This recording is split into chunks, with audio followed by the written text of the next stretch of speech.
Another tools you can use it inside Houdini for animation is the pose tools. Pose tools is very comfortable for check, for example, the trajectory of your object. Because in this example I used it before, I don't see, it's very easy example, but I don't see my trajectory.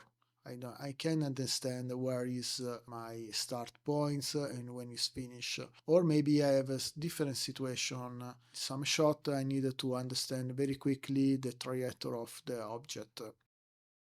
You can use the pose tools. You can have this bar here on the left. You can find this kind of body, okay, human body, character. You can also with the Control R, you can active this, but I don't see anything. I see only the change here with the bar here from this to this. It changed totally the parameters.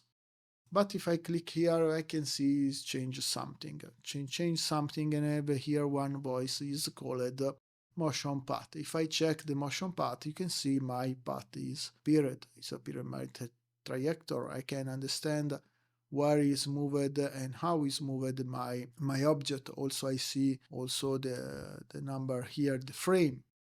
But how I can work with that and how is very useful for working that, for example. Also, I see here some error with the keyframes, but by the way, I don't want to take care about that because it's not the core of our lessons. We can go also from here and we can have the option parameters. And here we have global transformation handles, but I can switch to one object specific handles. And what is change, for example, global transformation handle, and I can see here I have some parameters, but is not is the parameters about the motion path or the pose tools. You can have here the object specific handles. You can see it change a lot. There is also another tab with another voice with another specific tools you can have here. I can reduce a little bit for enter in all my space here. And you can see here I have the translation step, the angle step, etc. The appears on the timeline, also the handle color, because I have the handle color here.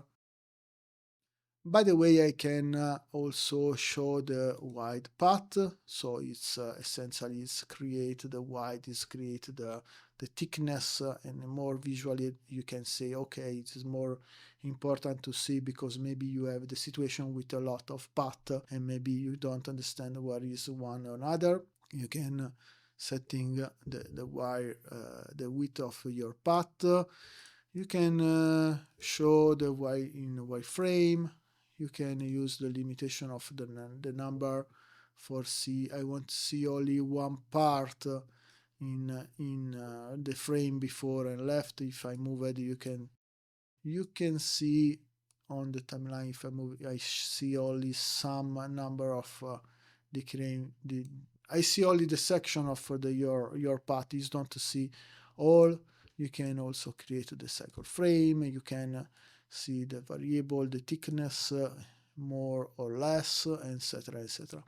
That essentially is more good, or only you don't see only the line for your trajectory, and without this, for example, I can revert to the default, etc. This is very I use that in some situation where I have or more object is moved. I used it more in my last production where I work like the generalist and the animator is for the movie How Kids Rolling, and I created the animation of some butterfly, the hero butterfly, and some is was created from my teammates with another system, the crowd system, but for the sum of butterfly we needed also to create more of them. We needed to create some heroes, so we have needed to understand very well where is moved, and for that we used these tools essentially.